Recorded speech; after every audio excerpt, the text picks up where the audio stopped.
अच्छे से।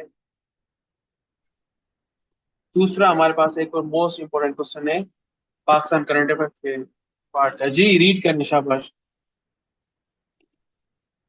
Despite significant constitutional reforms, governance in Pakistan continues to suffer from institutional overlap, weak local governments, and administrative inefficiency. Critically examine the challenges and propose structural reforms for strengthening democratic governance. Okay,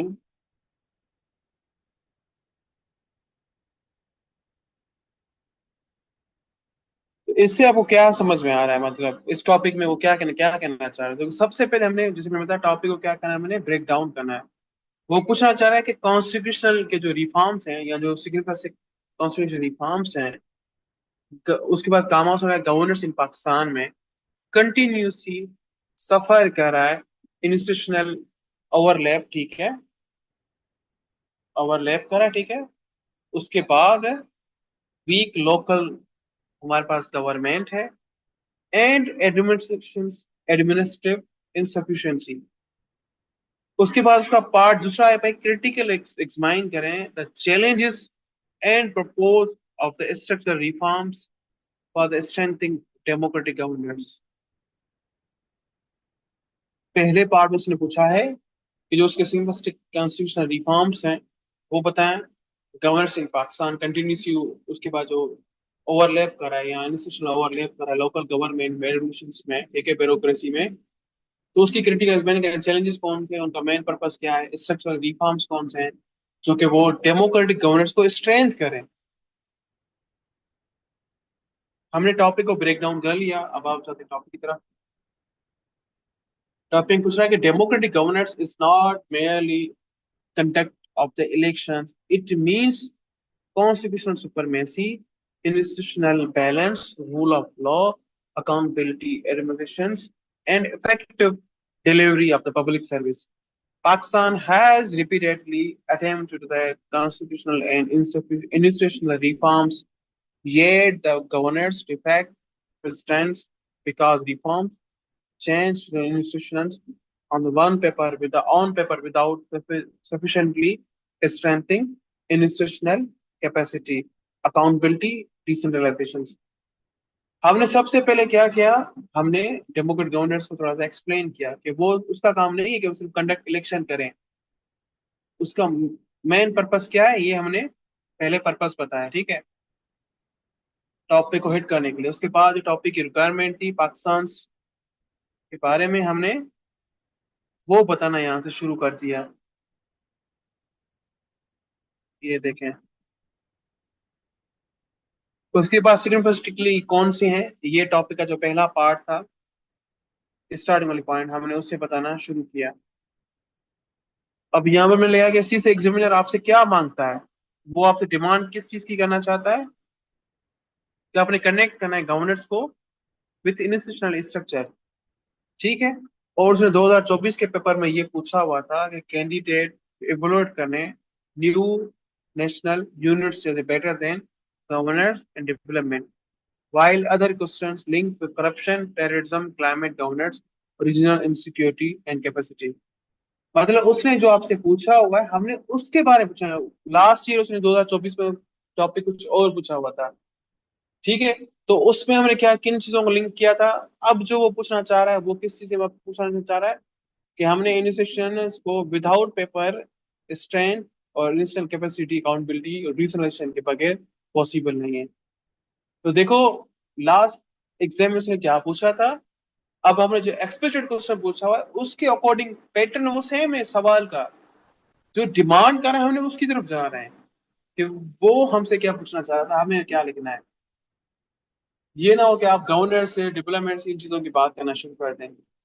उसके बाद central government dilemma की क्या बात कर रहा है, Pakistan problem can be summarize क्या कहना चाह रहा है। अब ये देखो, ये एक फार्मूला बनाया हमने, देखो ये भी आप एक चार्ट बना सकते हैं। अगर कॉन्स्टिट्यूशनल रिफॉर्म्स होंगे तो इंस्टीट्यूशनल रीस्ट्रक्चरिंग हो सकती है, ठीक है। रिस्ट्रक्चर होंगी तो ओवरलैपिंग अथॉरिटी जो है वो, और वी कोऑर्डिनेशन एडमिनिस्ट्रेटिव इनसफिशिएंसी और पुअर सर्विस डिलीवरी और डिक्लाइन पब्लिक ट्रस्ट होगा। मतलब कॉन्स्टिट्यूशनल रिफॉर्म्स के बाद जो बाकी प्रॉब्लम होते हैं वो। अब अकॉर्डिंग टू आईएमएफ गवर्नर्स और करप्शन डायग्नोस्ट के मुताबिक आइडेंटिफाई उन्होंने किया हुआ है कि corruption risk, complex regulation, weak institutions, capacity, pragmatic oversight, inconstitutional accountability, construction, rule of law, these weakness according to IMF के मुताबिक। मतलब पाकिस्तान में जो प्रॉब्लम्स हैं वो इन चीजों की वजह से हो रहा है। ये एक ऑथेंटिक सोर्स के मुताबिक हमने, आईएमएफ रिपोर्ट के मुताबिक हमने ये बताया कि तो करप्शन की वजह से, बाकी मामला की वजह से ये चीजें आती हैं। अब इन्वेस्टिशनल ओवरलैप क्या है? 18 अमेंडमेंट। फेडरल प्रोविंशियल और जो लोकल की रेस्पॉन्सिबिलिटी प्रॉपर है ही नहीं, क्योंकि हमारा लोकल गवर्नमेंट जो बना हुआ तो परफेक्ट बना हुआ है, लेकिन उस पर ब्लर्स छा गया है 18 अमेंडमेंट के मुताबिक। प्रोविंशियल ऑटोनॉमी जो है, लेकिन वो इफेक्ट पर डिवोल्यूशन रुका है, एडमिशन और बेसिकली डिसेंट्रेशन ग्रास रूट लेवल पर है। सिमिलरली वो कह रहा है कि इंस्टीट्यूशनल रिस्ट्रक्चरिंग हो सकती है, लेकिन not create a competitive centres authority. Challenge हमें ये है,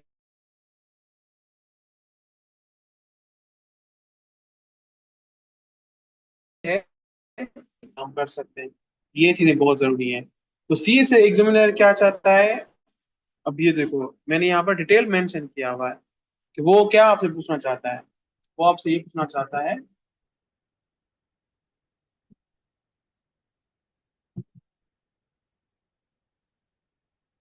हेलो, आवाज मेरी आ रही है आपको?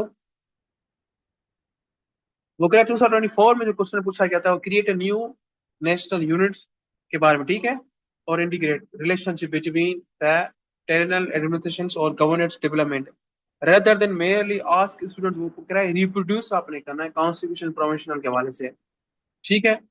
फिर वीक लोकल गवर्नमेंट और पाकिस्तान बिगेस्ट डेमोक्रेटिक गैप है कि हमारे पास जो लोकल गवर्नमेंट वो बहुत वीक है। डेमोक्रेसी बिकम अ मीनिंगफुल है with citizen can obtain water, sanitation, roads, waste management. ये उसके प्रॉब्लम्स बता रहा है वीक गवर्नेंस की वजह से जो आ रहे हैं। जैसे हमारे पास लोकल गवर्नमेंट यूसी के बाद ये सारी चीजें। फिर कह रहा फेडरल गवर्नमेंट जो ने उसकी बजट कलेक्ट की थी 445 बिलियंस मिलियंस सॉरी 2024-2026 में, लेकिन इलेक्शन कमीशन और लोकल गवर्नमेंट ने इलेक्शन जो उसके एक्सपेंडिचर खर्चे किए हैं, वो लोकल रिमेनिंग अभी भी एक्टिव इंस्टीट्यूशनल इश्यूज बने बैठे हुए हैं। जैसे कराची का कैसे स्टडी आप देखें, ठीक है, हमारे पास है, और रिफॉर्म्स अभी नहीं हो पा रहे, ठीक है, आर्टिकल 140 के मुताबिक। अब एडमिनिस्ट्रेशन जो हमारी इंसफिशिएंट कौन कौन सी आ जाती है हमारे पास, उनमें एक तो एक्सक्यूजिव कंट्रोल, ठीक है, overlapping mandate, political interference, weak performance evolutions, show decision making, और डिजिटल इंटीग्रेशन अभी भी हमारे उसके पास इंडिकेटर्स वगैरह हैं, लिमिटेड अकाउंटेबिलिटी फॉर आउटकम। और अगर हम 2026-27 फेडरल बजट के मुताबिक इंक्रीजिंग उन्होंने परफॉर्मेंस बेस पे जो बजटिंग दी थी, उसका आउटकम बहुत कम निकला है। अब आ जाते हैं कि भाई how much money was spent, what public service was actually delivered, ठीक है। उसके बाद अकाउंटेबिलिटी विदाउट इंस्टीट्यूशनल इंडिपेंडेंस क्या है, हमने उसके बारे में डिस्कस किया यहाँ पर, ठीक है। फिर स्ट्रक्चरल रिफॉर्म एजेंडा क्या है, अब इसमें हमारे पास कौन कौन एजेंडा है। सबसे पहले हमने क्लियर डिफाइन करना है फेडरल, प्रोविंशियल और लोकल गवर्नमेंट की रेस्पॉन्सिबिलिटीज क्या है। बहुत सारे बच्चों को ये नहीं पता होगा, या बहुत सारी हमारी आवाम को अवेयरनेस ही नहीं है। हमें पहले अवेयरनेस लेकर आनी होगी कि एक्चुअल रिस्पॉन्सिबिलिटी क्या है, फेडरल की रिस्पॉन्सिबिलिटी क्या है, प्रोविंशियल की क्या, लोकल गवर्नमेंट की क्या है।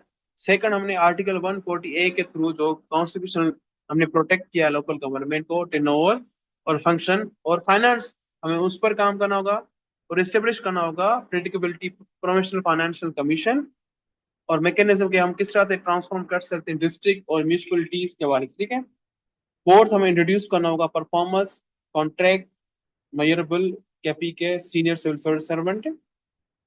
आपको याद है कि लाहौर में एक बड़ी डिबेट हुई थी लोकल गवर्नमेंट के हवाले से, उसमें असद उमर ने ये जो है ना वो ये 3 पॉइंट्स पर बहुत अच्छे से डिस्कस किया था कि बजाय कि सूबे बनाए, सूबे के बजाय आप लोकल गवर्नमेंट और जो फेडरल और प्रोविंशियल पावर है उसको आप डिफाइन करें, उसको क्लियरफाई करें कि किसका क्या काम किस हद तक है, जिसको आप किस तरह से बेहतर बना सकते हैं। इस चीज को हमने देखना है। मतलब फोर्थ इंट्रोड्यूस हमने परफॉर्मेंस कॉन्ट्रैक्ट मेजरेबल, ठीक है ना। फिफ्थ हमें digitalization government service through to the inter, ठीक है करना है। Six strengthening parliamentary oversight, committee system बनानी होगी। सेवंथ हमें इंश्योर करना होगा इंडिपेंडेंस प्रोफेशनल अकाउंटेबिलिटी। एट्थ हमें reforms policy prosecution judicial administration rule law outcome के मुताबिक, ठीक है। मतलब जो टॉपिक की डिमांड थी हमने वो सारी यहाँ पर हमने बता दी। और उसके बाद हमारे पास इंटरनेशनल केसेस स्टडी भी, इंडोनेशिया की आप एग्जांपल देखें, इंडिया की देखें, ईस्टर्न की एग्जांपल मैंने आपको पहले दी हुई थी, ठीक है। फिर 2005 2020 गवर्नर लेसन क्या है पाकिस्तान के लिए, और ये कंक्लूजन हमारे पास आ गया है।